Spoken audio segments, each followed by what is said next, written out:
Hello everyone, नमस्कार। मैं Harsh Kumar Singh first अटेम्प्टर्स के यूट्यूब चैनल पर आपका स्वागत करता हूं। कैसे हैं आप लोग? अच्छे होंगे, मैं आशा करता हूं। पिछले वीडियो में मैंने जो है पॉलिटी सब्जेक्ट का प्रीवियस ईयर क्वेश्चन एनालिसिस किया था और कुछ क्वेश्चंस का जो है आंसर राइटिंग अप्रोच मैंने बताया था।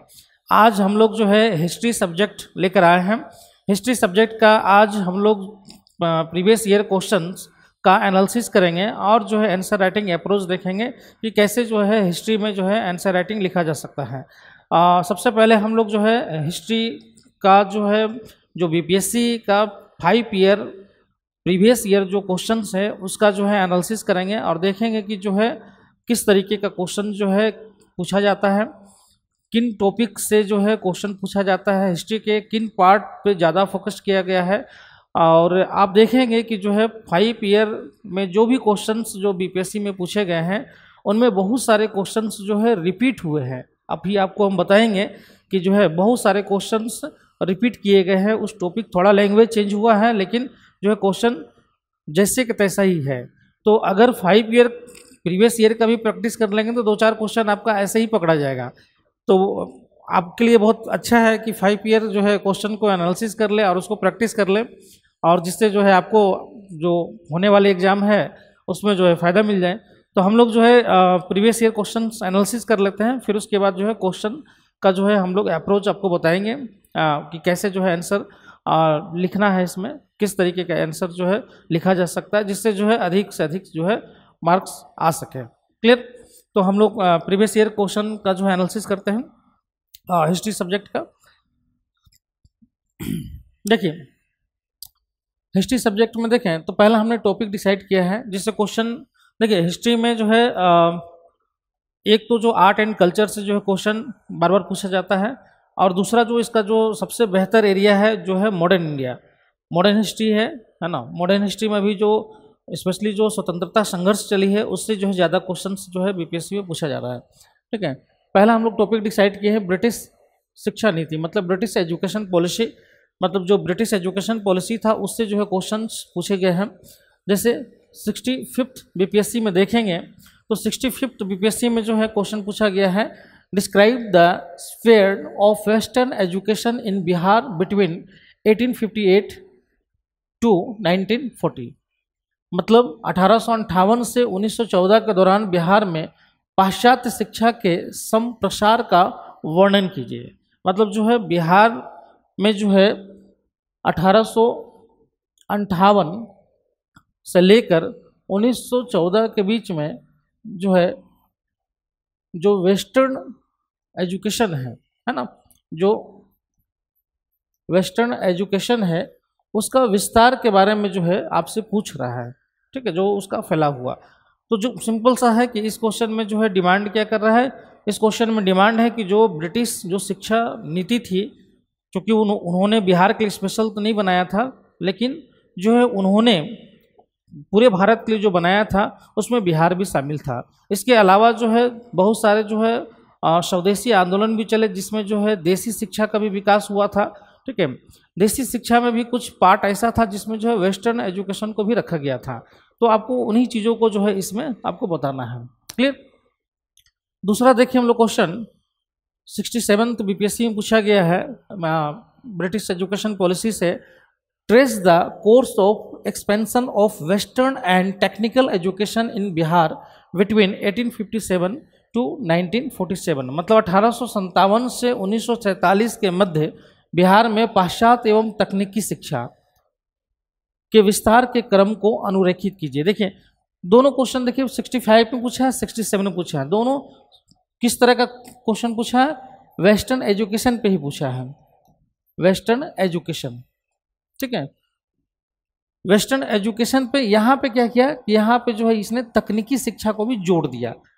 ठीक है, तकनीकी शिक्षा को भी जोड़ दिया, लेकिन क्वेश्चन अगर तकनीकी शिक्षा को हटा दीजिए तो आपको सेम मिल जाएगा, सिर्फ समय जो है अलग अलग है।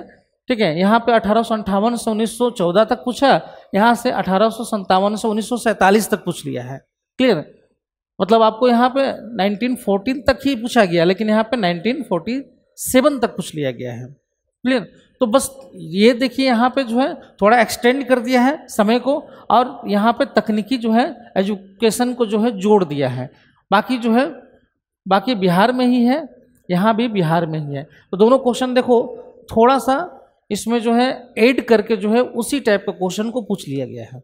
मतलब अगर टॉपिक है बिहार में, अगर जो है अगर आप वेस्टर्न जो है एजुकेशन को अगर आप पढ़ लें तो जो है आपका क्वेश्चन पकड़ा जाएगा।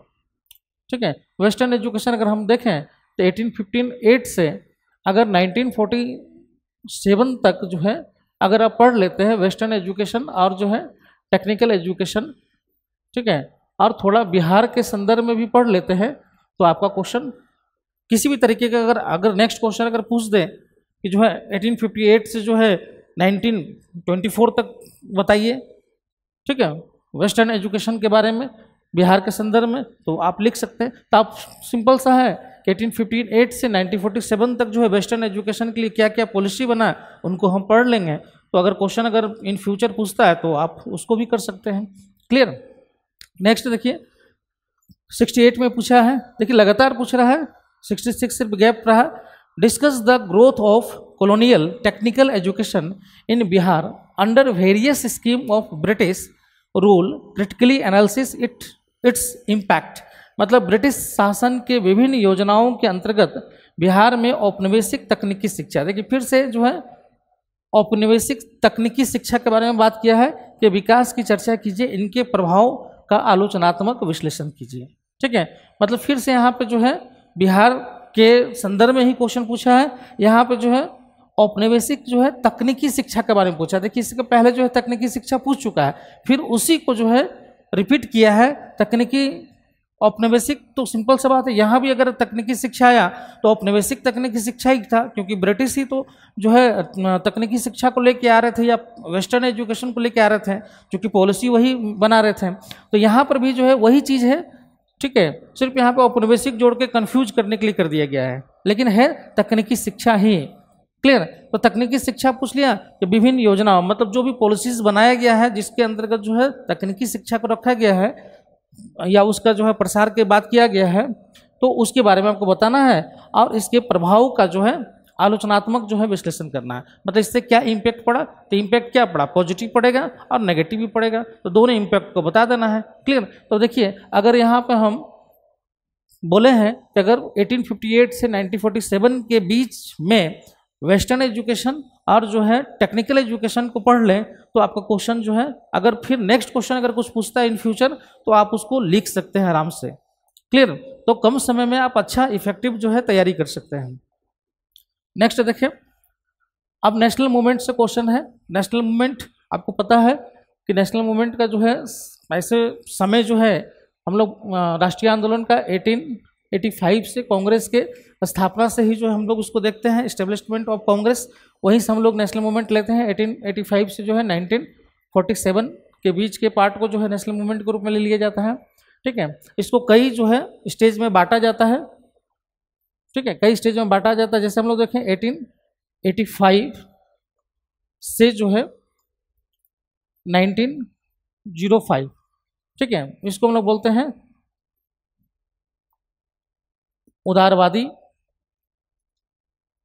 उदारवादी चरण, मतलब इसको मॉडरेट जो है स्टेज बोलते हैं। दूसरा जो है 1905 से जो है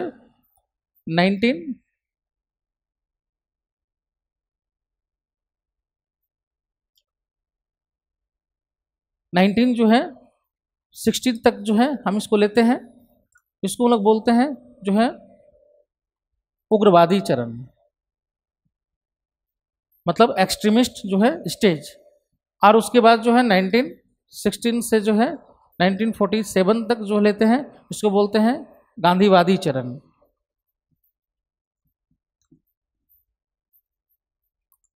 ठीक है, गांधीवादी चरण मतलब गांधीयन जो है स्टेज बोलते हैं। ये वाला चरण जो है कहीं कहीं बुक में आपको जो है 1905 से जो है 1920 तक भी मिल जाएगा, लेकिन हम लोग जो है इसको जब गांधी जी सक्रिय रूप से जो है 1916 में जो है आ गए थे पॉलिटिक्स में, वहीं से हम लोग इसको ले लिए हैं।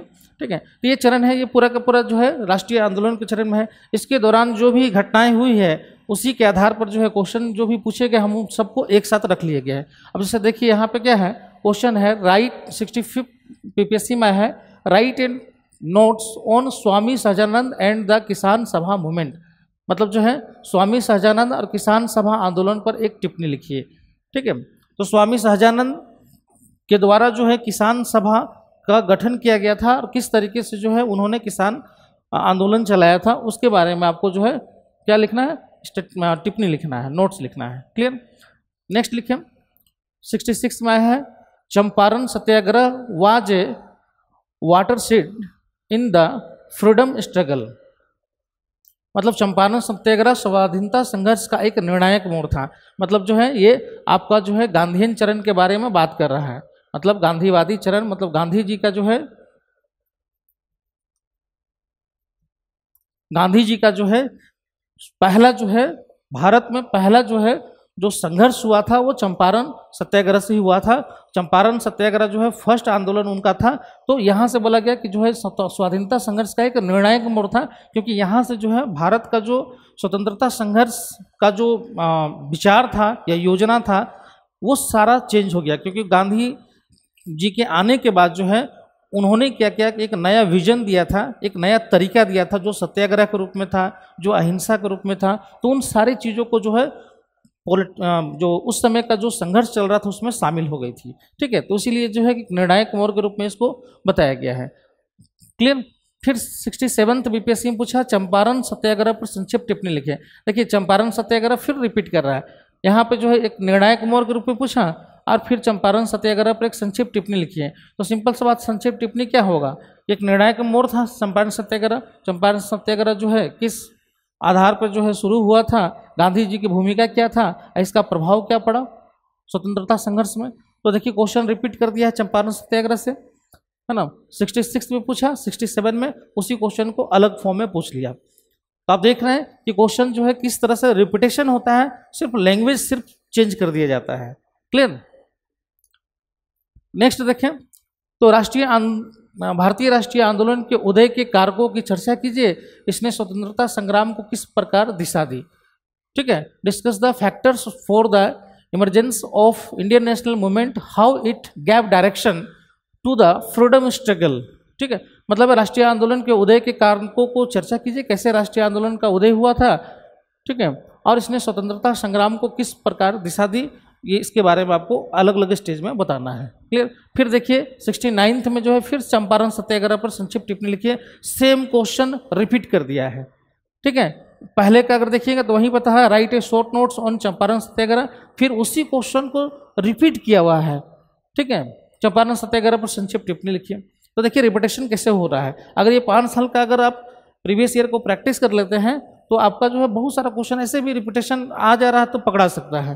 ठीक है, उसके बाद जो है फिर देखिए क्वेश्चन 69 में पूछा है चंपारण नील आंदोलन का मूल्यांकन कीजिए तथा भारतीय स्वतंत्रता संघर्ष पर इसके प्रभावों का वर्णन कीजिए। सिंपल सा है, evaluate the Champaran Indigo movement and explain it's impacts on the Indian freedom struggle. फिर चंपारण से देखिए एक ही साल में जो है 69 में ही 2 क्वेश्चन पूछ लिया गया है।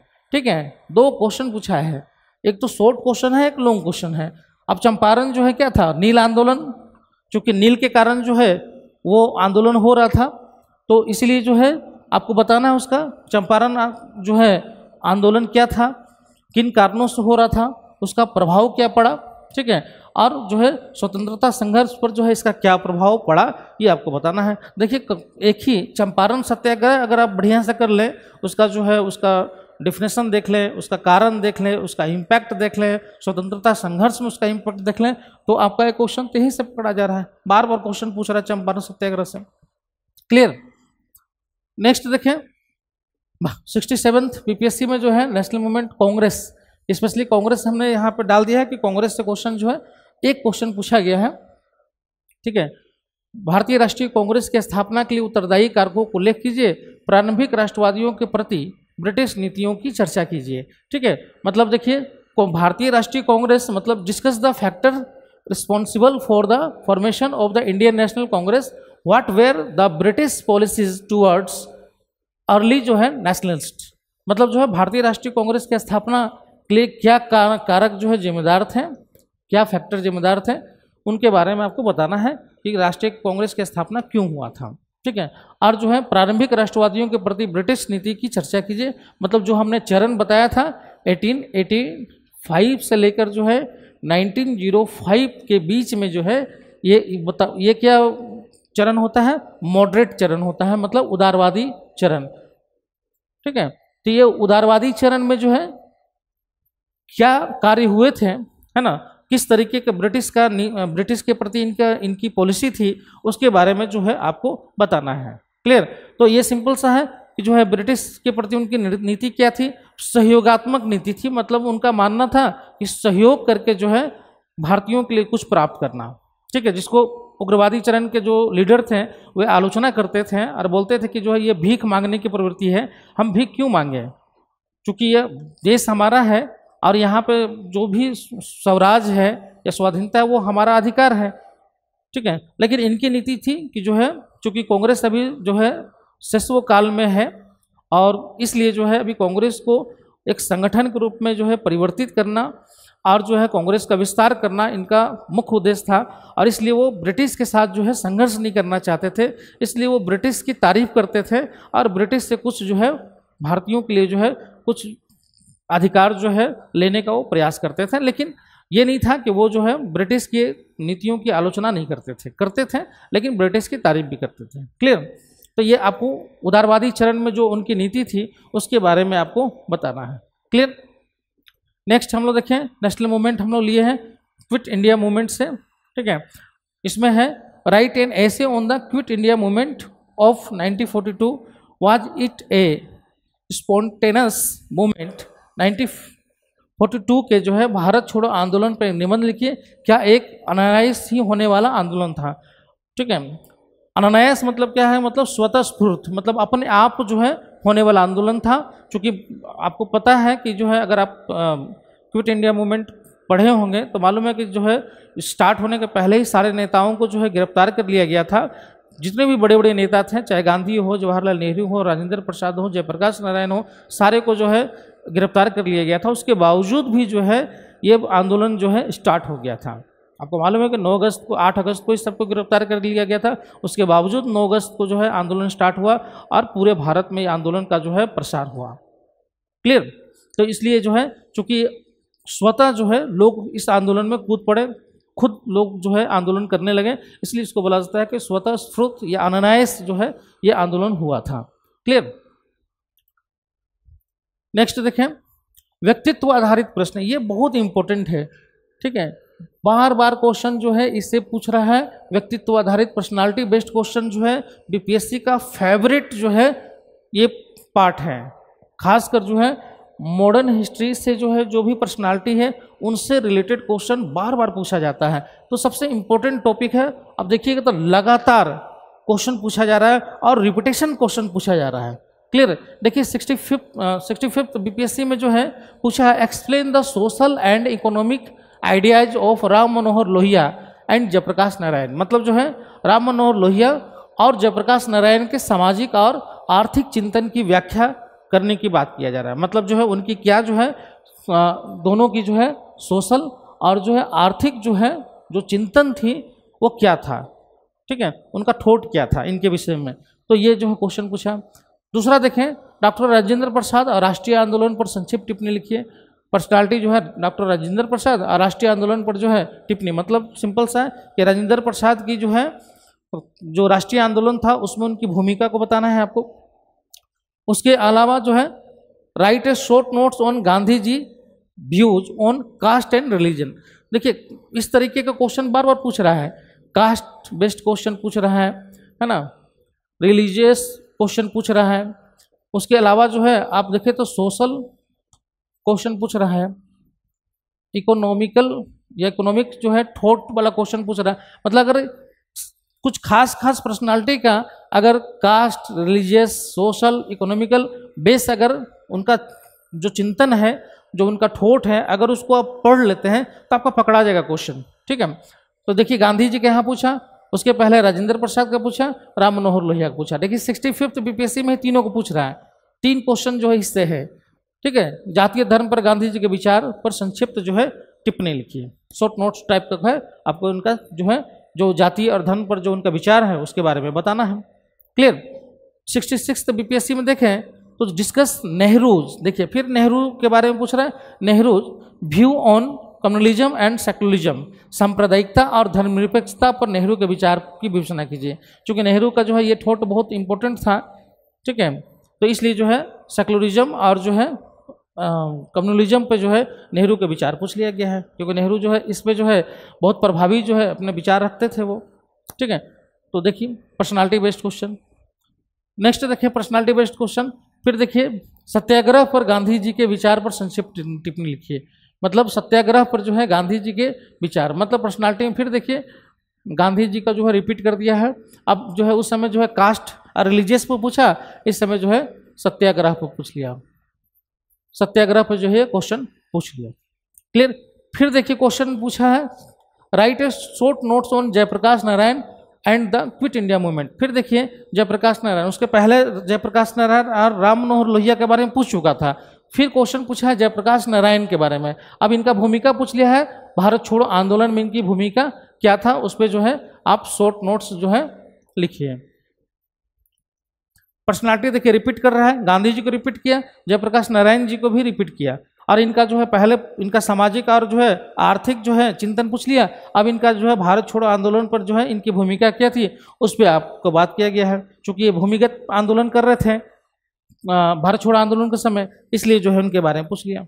नेक्स्ट देखें right a short notes on Subhash Chandra Bose and the INA, मतलब जो है सुभाष चंद्र बोस आईएनए पर संक्षिप्त टिप्पणी लिखिए। अब जो है नया पर्सनालिटी के रूप में जो है सुभाष चंद्र बोस के बारे में पूछ लिया गया है। क्लियर। तो देखिए पर्सनालिटी से क्वेश्चन देखिए एक 66 में ही 3 क्वेश्चन आया हुआ है, उसके पहले भी 3 क्वेश्चन आया हुआ था, तो वो 3 क्वेश्चन समझ रहे इंपॉर्टेंट है आपके लिए। 67 में देखें तो फिर से क्वेश्चन पूछा है एक प्रतिष्ठित राष्ट्रीय नायक के रूप में गांधी जी को उदय के लिए उत्तरदायी कारकों का आलोचनात्मक विश्लेषण कीजिए। फिर गांधी जी को रिपीटेशन किया है। अब है कि जो है राष्ट्रीय नायक के रूप में उनका उदय कैसे हुआ, क्या कारक रहा, फैक्टर रहा गांधी जी को उदय में, उसके बारे में बताइए। उसका आलोचनात्मक जो है विश्लेषण करने के लिए बोल रहा है, मतलब क्रिटिकली एनालाइज कर रहा है the factors responsible for the emergence of Gandhi ji as a eminent nationalist leader. National leader के रूप में जो है उनका जो है क्या उनके लिए जो है कौन सा फैक्टर जो है रिस्पॉन्सिबल रहा उसके बारे में आपको बताना है, ठीक है। नेक्स्ट देखें तो 67 बीपीएससी में ही जो है रविन्द्रनाथ टैगोर का स्वतंत्रता आंदोलन में योगदान पर संक्षिप्त टिप्पणी लिखी है। मतलब राइट एट शॉर्ट नोट्स है on Rabindranath Tagore contribution to the freedom movement, मतलब फ्रीडम मूवमेंट में रविन्द्रनाथ टैगोर का जो है क्या कंट्रीब्यूशन था, ठीक है। तो अभी रविन्द्रनाथ टैगोर मतलब वैसे वैसे पर्सनालिटी को लेके आया है जो मॉडर्न इंडिया में जो है जो बहुत बड़ा नाम है, बहुत बड़े पर्सनालिटी के रूप में है, उनके बारे में ये बार बार पूछ ले रहा है, ठीक है। और कुछ पर्सनालिटी को बार बार जैसे गांधी जी हैं उनको रिपीट कर रहे हैं, जयप्रकाश नारायण है उनको रिपीट किया जा रहा है, ठीक है। फिर देखिए यहाँ पे समाज और संस्कृति पर रविन्द्रनाथ टैगोर के विचार का वर्णन कीजिए।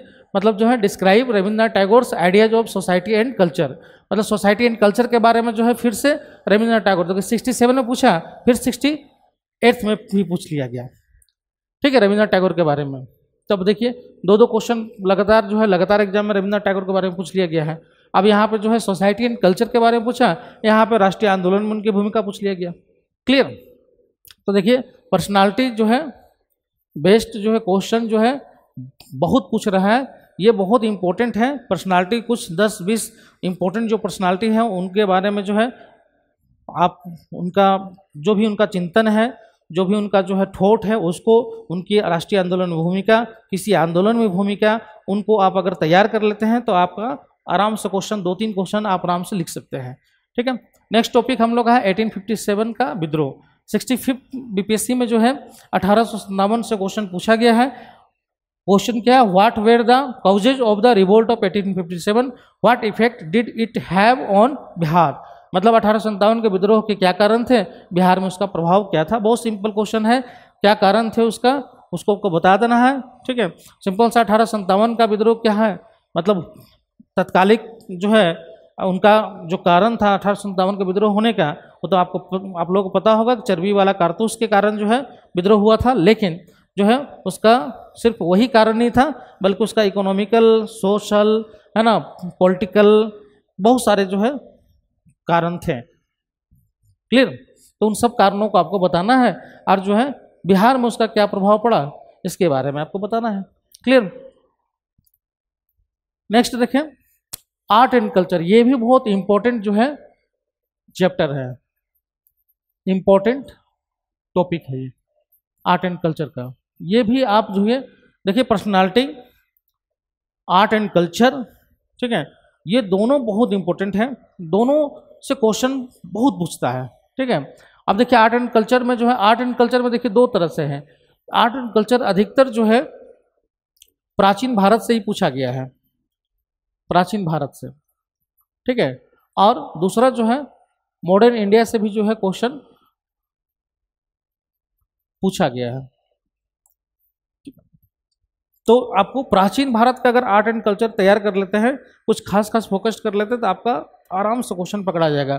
जैसे देखिए 65th बीपीएससी में जो है क्वेश्चन क्या पूछा, पाल कला तथा भवन निर्माण कला की विशेषताओं को स्पष्ट कीजिए तथा बौद्ध धर्म के साथ उनके संबंध पर भी प्रकाश डालिए। मतलब जो है क्वेश्चन क्या है, पाल, ठीक है, पाल जो है आर्ट से जो है, आर्ट एंड कल्चर से जो है क्वेश्चन पूछा गया है। अब इसमें देखिए बोला गया है कि भवन कला तथा भवन निर्माण कला की विशेषताओं को स्पष्ट कीजिए तथा बौद्ध धर्म के साथ उनके संबंध पर भी प्रकाश डालिए, ये क्वेश्चन पूछा गया है। 67 में देखिएगा तो जो है मौर्यकालीन कला की प्रमुख विशेषताओं का वर्णन कीजिए। मतलब जो है describe the chief characteristic of Mauryan art. मतलब जो है मौर्यन आर्ट के बारे में जो है क्वेश्चन यहाँ पे पूछ लिया है, मौर्य कला के बारे में। 68 बीपीएससी में देखेंगे, प्राचीन काल में पूर्वी भारत में गुहाओं का विकास पर संक्षिप्त टिप्पणी लिखिए। ठीक है, 68 बीपीएससी में क्वेश्चन पूछा गया है। मतलब right a short notes on development of caps in eastern India in ancient time. Clear? Ancient India से जो है आपको जो गुहाओं का विकास हुआ है, जो कैप्स का विकास हुआ, उसके बारे में क्वेश्चन पूछ लिया गया है। उसी तरह देखें 68 में क्वेश्चन है, प्राचीन काल में उत्तर भारत में हुए मंदिरों के विकास का विश्लेषण कीजिए, है ना। Analyse the development of temples in north India in ancient time. तो देखिए मंदिर का निर्माण, टेम्पल का निर्माण, ठीक है, टेम्पल का निर्माण, उसके अलावा जो है कैप्स का निर्माण, ठीक है, उसके अलावा जो है आर्ट से रिलेटेड, इस टाइप का क्वेश्चन जो है बार बार पूछ लिया जा रहा है आर्ट एंड कल्चर में। नेक्स्ट देखें, फिर से मौर्य कला पर जो क्वेश्चन पूछ लिया गया है, इसके पहले देखिएगा तो क्वेश्चन पूछा हुआ था मौर्य कला के बारे में, मौर्यकालीन कला। यहाँ 67 बीपीएससी में पूछा गया, विशेषताओं का वर्णन कीजिए। अब यहाँ पे देखिए क्या पूछा है कि मौर्य काल की कला और वास्तुकला पर संक्षिप्त टिप्पणी लिखिए। ठीक है, 69 बीपीएससी में क्वेश्चन पूछ लिया गया, रिपीटेशन कर दिया गया है। ठीक है, तो उसी के बारे में यहाँ पे बोलना, वहाँ विशेषता पूछा, यहाँ पे जो है शॉर्ट नोट्स पूछा है, तो यहाँ पे तो आप उसी चीज़ों को बताइएगा। क्लियर? तो देखिए ये रिपीट क्वेश्चन है, रिपीट क्वेश्चन है। फिर देखिए 6 नंबर 69 में पूछा है, प्राचीन काल में पूर्वी भारत में गुफा चित्र पर संक्षिप्त टिप्पणी लिखिए। देखिए वहाँ भी क्वेश्चन जो है गुफा कला से पूछा हुआ था, देख लीजिए यहाँ पे, प्राचीन काल में पूर्वी भारत में गुहाओं का विकास पर संक्षिप्त टिप्पणी लिखिए। 68 में पूछा और 69 में भी क्वेश्चन जो है पूछा है गुफा चित्र पर संक्षिप्त टिप्पणी लिखिए। क्लियर? तो एक तरह से देखिए किस तरीके से जो है क्वेश्चन रिपीटेशन कर रहा है, अगले साल का ही, पिछले साल का क्वेश्चन को ही अगले साल थोड़ा सा लैंग्वेज चेंज करके पूछ लिया जा रहा है। क्लियर? अब देखिए आर्ट एंड कल्चर जो है मॉडर्न हिस्ट्री में देखिए क्या पूछ रहा है, 66 बीपीएससी में जो पूछा है, bring out the main features of Patna Kalam painting, है ना, पटनाकलम चित्रकला की मुख्य विशेषताओं को जो है स्पष्ट कीजिए। मतलब उनकी विशेषताओं, पटनाकलम चित्रकला का जो है विशेषता पूछा जा रहा है।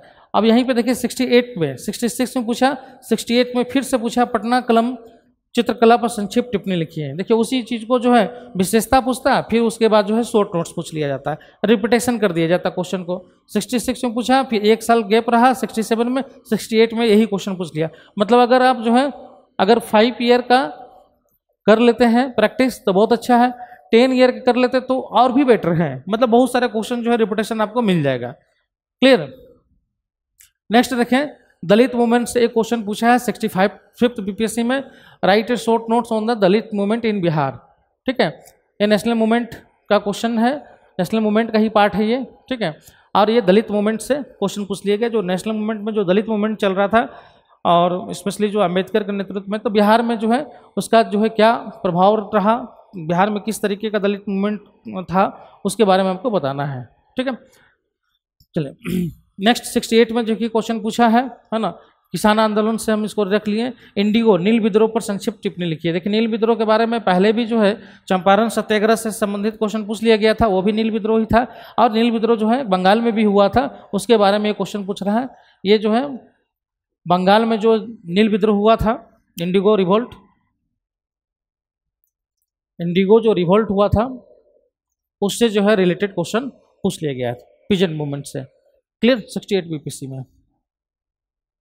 नेक्स्ट देखें ट्राइबल रिवोल्ट, ये भी बहुत इंपॉर्टेंट है टॉपिक, आपका इंपॉर्टेंट टॉपिक है ये, सिर्फ बीपीएससी के लिए नहीं, जेपीएससी के लिए भी इंपॉर्टेंट है।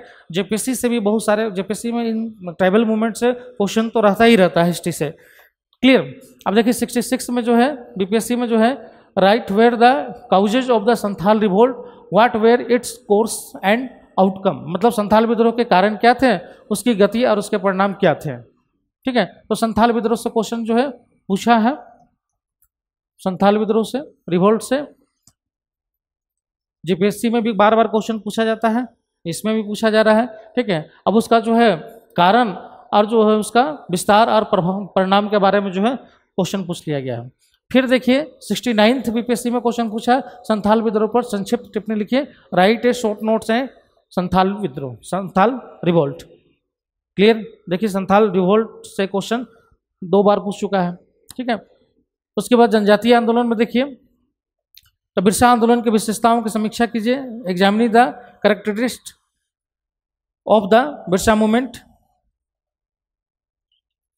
ठीक है, तो बिरसा आंदोलन की विशेषताओं की समीक्षा कीजिए, तो ये क्वेश्चन पूछ लिया है। उसके बाद फिर देखिए 67 में संथाल विद्रोह पर संक्षिप्त टिप्पणी लिखिए, right a short notes on the Santhal uprising. यहाँ पर देखिए 67 में भी पूछा हुआ था।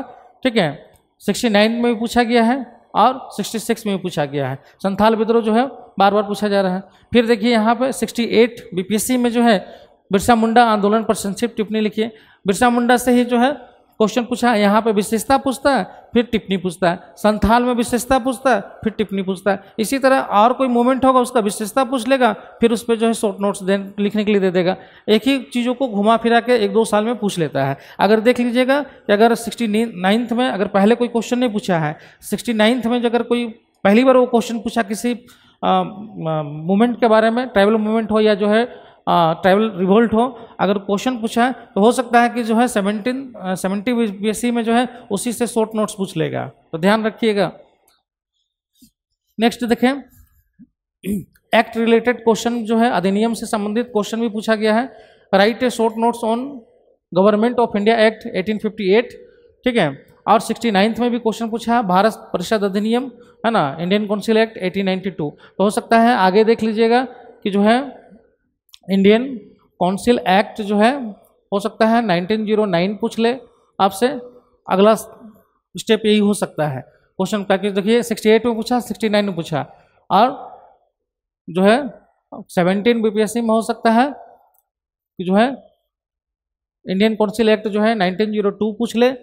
ठीक है, भारत शासन अधिनियम 1902 पूछ ले, या 1919 पूछ ले, या 1935 पूछ ले। ठीक है, ध्यान रखिएगा, ज़्यादा संभावना है 1909 का, क्योंकि वो स्टेज बाय आ रहा है। 1858 पूछा, फिर 1892 पूछा, अब जो है सबसे जो इम्पोर्टेंट है 1909 ही, तो हो सकता है पूछ दे। क्लियर, भारतीय राष्ट्रीय कांग्रेस से जो है क्वेश्चन 69th में पूछा है।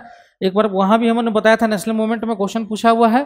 ठीक है, तो भारतीय राष्ट्रीय कांग्रेस आंदोलन के उदारवादी चरण के योगदान का आलोचनात्मक जो है परीक्षण कीजिए। देखिए वहाँ भी यही क्वेश्चन था, सेम क्वेश्चन जो है 69th में जो है रिपीट क्वेश्चन है, ये रिपीट किया हुआ है क्वेश्चन, पहले भी पूछा हुआ था, यहाँ भी वही क्वेश्चन पूछा, उदारवादी चरण के बारे में पूछा गया था, उनकी नीति के बारे में, यहाँ पे उनके योगदान के बारे में, कंट्रीब्यूशन के बारे में जो है पूछ लिया गया है आलोचनात्मक परीक्षण करने के लिए। देख रहे हैं क्वेश्चन 5 साल की हमने एनालिसिस किया है, लेकिन देखिए क्वेश्चन कैसे जो है रिपीट किया जाता है। नेक्स्ट देखें तो शैक्षणिक विकास प्राचीन काल में, क्योंकि वहाँ मॉडर्न फेज में हमने बोला था, यहाँ प्राचीन काल से भी जो है क्वेश्चन जो है 69th में पूछा है। प्राचीन काल में बिहार शिक्षा और अध्यात्म का केंद्र रहा, इसकी विस्तृत व्याख्या कीजिए। ठीक है, तो एंशिएंट काल से क्वेश्चन पूछा है, तो ये 69th में नया जो है लेके आया है, ये टॉपिक खासकर शिक्षा का ही है, लेकिन जो है ये प्राचीन काल से पूछा है। तो हो सकता है कि प्राचीन काल से ही जो है 17 बीपीएससी में जो है क्वेश्चन पूछ सकता है। ठीक है, अभी मान लीजिए कि जो है प्राचीन काल से बिहार शिक्षा और अध्यात्म केंद्र, इसका व्याख्या करने बोल दिया है। हो सकता है कि जो है गुप्ता पीरियड में जो है शिक्षा के बारे में पूछ ले, या हर्षवर्धन के समय में शिक्षा के बारे में पूछ ले। तो हो सकता है कि जो है शिक्षा के बारे में जो है 17 बीपीएससी में जो है एंशिएंट इंडिया से पूछ सकता है, ध्यान रखिएगा। ठीक है, अगला चरण हो सकता है। नेक्स्ट देखें एजुकेशनल डेवलपमेंट, मॉडर्न टाइम हम ले लिए हैं कि जो है बिहार में आधुनिक शिक्षा के विकास और उसके प्रभावों को रेखांकित कीजिए। ठीक है, तो यहाँ पर पूरा ले लिया है कि बिहार में जो है जो trace the development of modern education in Bihar and its impact. तो बिहार में जो मॉडर्न एजुकेशन है उसके विकास और जो है उसके इम्पैक्ट जो पड़ा है, प्रभाव जो पड़ा है, उसके बारे में जो है ये क्वेश्चन पूछ लिया है। क्लियर, तो इसी में देखिएगा कि आगे हो सकता है शिक्षा से भी देखिए बार बार क्वेश्चन पूछ रहा है। 69th में जो एंशिएंट में पूछा है और मॉडर्न में भी जो है 69th में पूछा है। ठीक है, तो दो क्वेश्चन जो है 69th में एजुकेशन में पूछ लिया है, एक मॉडर्न से, एक जो है आपका एंशिएंट से। तो ये इंपॉर्टेंट है एजुकेशन वाला पार्ट, हर साल जो है एजुकेशन से क्वेश्चन पूछ रहा है, तो आप इस पर फोकस करेंगे, इस पे क्वेश्चन पर फोकस करेंगे, इससे क्वेश्चन हो सकता बन जाए। ठीक है, तो ये जो है आपको जो है जो भी हिस्ट्री से जो है, जो हिस्ट्री देखिएगा जो है सेक्शन 1 है जीएस पेपर का, और बहुत इम्पोर्टेंट है क्योंकि बहुत बड़ा क्षेत्र है हिस्ट्री का। लेकिन जो है अगर आप एनालिसिस करके अगर पढ़ते हैं तो बहुत शॉर्ट में आप इसका तैयारी कर सकते हैं। और बीपीएससी में हिस्ट्री सब्जेक्ट का बहुत इंपॉर्टेंस है, लगभग 100+ का मेंस में नंबर आता है। तो अगर हिस्ट्री आप तैयार कर लेते हैं तो आपका बहुत अच्छा नंबर आ सकता है। और एनालाइज करें 5 ईयर क्वेश्चन, हम एनालाइज किए, देखिए कितना क्वेश्चन उसमें रिपीट हुआ है। तो इसी तरीके से जो है अगर आप 5 ईयर का प्रैक्टिस कर लेते हैं तो आपका आराम से जो है बहुत सारे क्वेश्चन रिपीटेशन हो जाएगा, आप उसको लिख सकते हैं। बाकी जो है टॉपिक पकड़ के अगर आप तैयारी करते हैं तो आपका जो है जो इन फ्यूचर क्वेश्चन आने वाला है वो भी पकड़ा जाएगा। तो मेरा उद्देश्य था कि आपको जो है एक अप्रोच देना कि किस तरीके से जो है आप क्वेश्चन को, प्रीवियस ईयर को एनालाइज कीजिए। देखिए प्रीवियस ईयर बहुत इंपॉर्टेंट होता है, जो भी क्वेश्चंस होते हैं उसको एनालाइज करके आप इन फ्यूचर में जो किस तरीके की तैयारी करेंगे उसके बारे में बताता है। तो मैंने जो है पूरा का पूरा आपको जो है बता दिया है कि कैसे जो है क्वेश्चन को जो है पूछा जा रहा है, किस तरह टॉपिक जो है हमने डिसाइड कर दिया है कि इन टॉपिक से बार बार क्वेश्चन पूछ रहा है, और साथ में जो है रिपीटेशन क्वेश्चन भी आ रहा है वो भी हमने बता दिया आपको। क्लियर, अब हम जो है हिस्ट्री, अगला जो वीडियो हमारा आएगा वो हिस्ट्री का क्वेश्चन पे ही हम लोग डिस्कस करेंगे। पहला हम पर्सनालिटी बेस्ड ही क्वेश्चन लेके आएंगे, क्योंकि पर्सनालिटी से बार बार क्वेश्चन पूछ रहा है। तो पर्सनालिटी बेस्ड क्वेश्चन लेके आएंगे और आपको बताएंगे कि जो है उसमें किस तरीके से जो है उसका लिखा जा सकता है। क्लियर, तो मुझे आशा है कि आपको वीडियो जो है अच्छा लगा होगा और आपको लाभ मिलेगा। फिर हम लोग मिलते हैं अगले वीडियो में, तब तक के लिए जो है नमस्कार, थैंक यू वेरी मच।